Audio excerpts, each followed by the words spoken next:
Welcome to our Lattice How-To Guide. In this video demonstration, we will walk you through navigating the Lattice dashboard. Starting on Pinboard, select Dashboard in the navigation bar. On the dashboard, your recent data products will load. Once loaded, you will notice in this example, you have recent data products, recommended data products, your most popular data products, and finally, syndicated data products.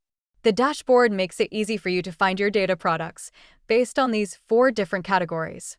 And you can easily recognize the latest activity. You can also search for data products using a natural language query. Once you have finished typing your query, you select Search to begin finding the data product based on your request.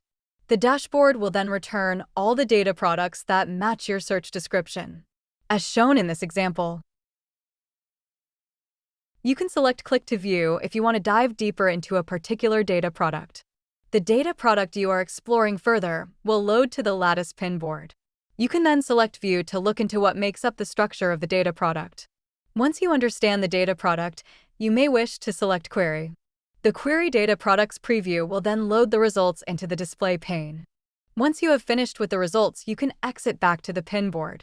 On Pinboard, you can select Dashboard in the navigation bar to return back to the dashboard. The dashboard is designed to provide you with a quick overview of your data products and all the latest activity.